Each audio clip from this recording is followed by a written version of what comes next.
Are you frustrated with your shooting grip? Do your targets look like this? Me too. I spent 20 years trying to figure out proper grip. I tried a lot of stuff.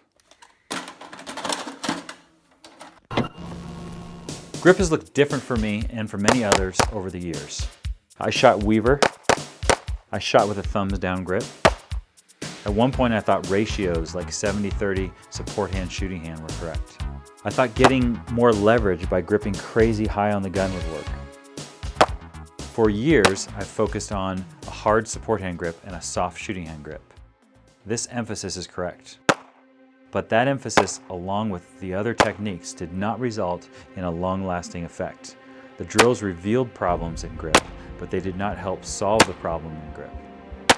There's still something missing. These explanations and techniques did not help me actually grip with the correct pressure consistently over time. You know what finally worked? This and one of these. Your shooting grip is like the tires on your truck. It's the connection point. It's where everything comes together. You can have the greatest truck in the world, a big engine, leather interior, all the bells and whistles. But if you don't have good tires, you're not going anywhere. It doesn't matter how good your gun is, what kind of trigger you have, or what kind of optic you're running. If your grip is garbage, nothing else will matter. You probably don't think much about how you grip things in your normal day-to-day. Both hands are usually doing the same thing, whether you pick up a box or carry a sheet of plywood.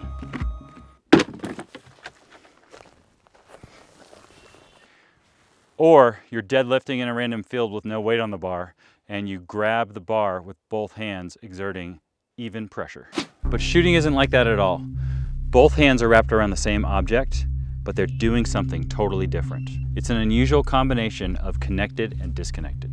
First things first, before we talk about how to grip, we want to talk about where to grip. This is my buddy Mike. We're going to talk about where to grip.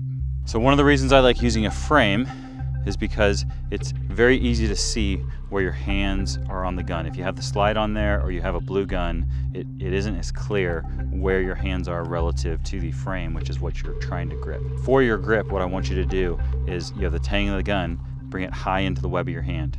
Your hand should be soft, so it should be fleshy back here, and then you're nice and high on the gun. There is then this open area. You're gonna take your support hand and you have the heel, the whole thing, and you're gonna place that in that open section and then wrap your fingers around the front. And then your thumbs are just gonna lay flat. Primary hand thumb, to avoid hitting the slide stop, may need to come over to the side slightly. And that's all most people will ever learn about shooting grip. It's fine for the basics, but it will never get you to high levels of performance.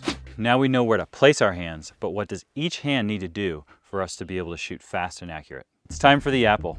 A nice, fresh Granny Smith apple, not some rotten, nasty apple that was tossing around in your lunch bag all day. If you're a normal right-handed person, then the job of your left hand or your support hand, or better yet, your gripping hand, is to crush the apple. I want you to make apple juice with this apple. Your support hand should feel like you're crushing the gun or making apple cider. Make sure you hold the apple the same way you would hold a gun. Don't do weird stuff. Hold it like you'd hold a gun. This may sound incredibly simple, but it's incredibly important to be able to teach your body to do the correct physical skill. A lot of people have the tendency to loosen up their support hand during their course of fire, which compromises their grip and degrades their shooting performance. While we often refer to this hand as your support hand, it really is the dominant hand because it's providing the pressure, it's providing the grip, it's providing the control of the gun. Okay, it's finally time to grab your banana. If I told you to hold this banana in such a way that you do not bruise it at all, that's how much pressure you should have in your shooting hand, or better yet, your trigger hand. Why does this matter? Why can't the trigger hand just crush the gun? Think about it like this. If I asked you to thread the needle, how would you do it? You would need dexterity and precision to take this piece of thread and put it through the tiny eye of the needle. Would you grip the needle and the thread as hard as you possibly could? Probably not. Or if I asked you to write your name in cursive, would you choke up on your pencil and crush it? Probably not. We need our trigger finger to move rapidly and fluidly to not disturb the sights. We can't do that if our primary hand or our trigger hand is crushing the gun. So again, how lightly should you grip with your shooting hand or your primary hand or your trigger hand? Light enough so that if you're gripping a banana, you don't bruise it. Not like this.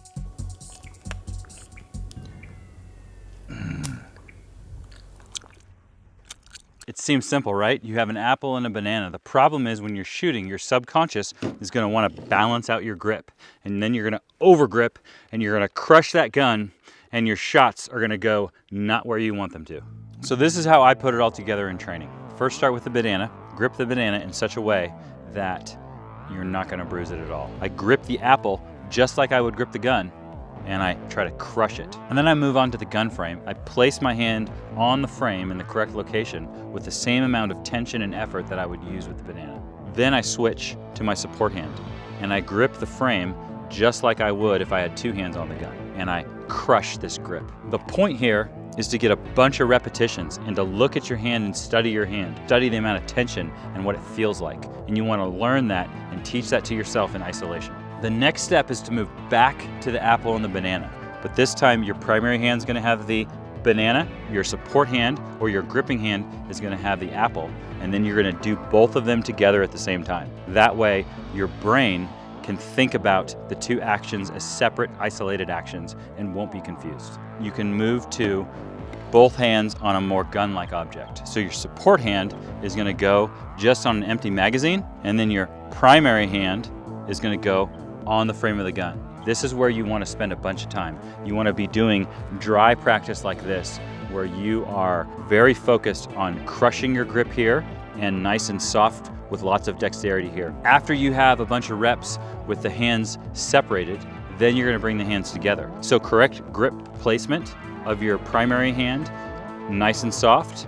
Support hand then comes along the frame. Again, correct placement, and I crush the gun. I don't have to be super far forward. I want this grip to not be compromised because it's really hard to squeeze hard if my wrist is canted forward too far. This sequence of fruit to frame, disassociated to together, is something you're probably going to need to work over and over and over again. You're trying to rewire your brain about how to grip a gun. That is going to take time and it's going to take concentrated effort. If you start shooting right away and you stack complex layers too soon, everything will fall apart. You do need to pressure test it, so you need to try it every once in a while. When you get to the point that you start doing live fire training with this, you're going to want to shoot doubles and bill drills and conventional, fast, accurate shooting drills on the range. And what you're really focused on is trying to see, does your grip regress? Working through grip has been the focus of most of our training for the past several months. If you want to see some of the